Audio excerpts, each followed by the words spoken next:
Fridge খুলেই দেখছি শসাগুলোর এরকম অবস্থা হয়েছে। তারপর ভাবলাম শসাগুলোকে ফেলে দেব। ভাবলাম যে না, ফেলে না দিয়ে শসাগুলোকে দিয়ে একটা শরবত বানিয়েই ফেলি।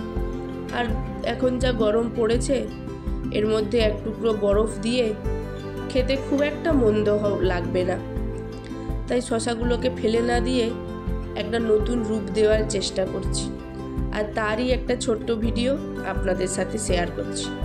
নমস্কার, আমি ইন্দুমতি পরিবারের একটি নতুন ভিডিওতে আপনাদের সবাইকে জানাই স্বাগত। আমি এখানে শসার খোসাগুলোকে ছালিয়ে নিয়েছি, এরপর পরিষ্কার জলে ভালো করে ধুয়ে নিচ্ছি। ধুয়ে নেওয়া শসাগুলোকে আমি এখানে টুকরো টুকরো করে কেটে নিয়েছি। আপনারা চাইলে এর থেকে ছোটও করতে পারেন বা বড়ও করতে পারেন। আমি যেহেতু মিক্সার গ্রাইন্ডারে দেব, আর আমার মিক্সার গ্রাইন্ডারের বাটিটাও ছোট, তাই আমি একটু ছোট ছোট টুকরো করে নিয়েছি যাতে একটু বেশি করে ধরে। এরপর আমি এটাকে একটা ভালো করে মিক্স করে নেব। এদিকে আমার মিক্স করাও হয়ে গেছে। শসাগুলোকে একটা বাটির মধ্যে ঢেলে নিয়েছি। এর মধ্যে দিয়ে দিচ্ছি বিট নুন আর গুঁড়ো করে রাখা চিনি। এমনি চিনিও দেওয়া যায়।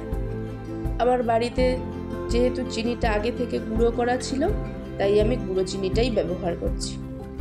আর দিয়ে দিচ্ছি এক টুকরো গন্ধলেবু। এই গন্ধলেবুটার সুগন্ধে শরবতের স্বাদ আরও দ্বিগুণ বেড়ে যায়।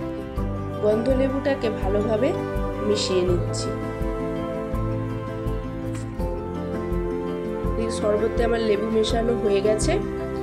এর মধ্যে দিয়ে দিচ্ছি 1 গ্লাস জল। জল দিয়ে ভালো করে মিশিয়ে নিয়েছি। আর এদিকে আমি গ্লাসটাকেও ডেকোরেট করে নিয়েছি। আর এর মধ্যে দিয়ে দেব অল্প একটু সোডা। তারপরেই একদম তৈরি হয়ে যাবে শরবত। আপনারাও ভিডিওটি দেখতে থাকুন। যদি ভালো লাগে একটা লাইক করে দেবেন, শেয়ার করে দেবেন, আর চ্যানেলে যদি নতুন হয়ে থাকেন সাবস্ক্রাইব করতে ভুলবেন না। দেখা হবে খুব শিগগির পরের একটি নতুন ভিডিওতে। ধন্যবাদ।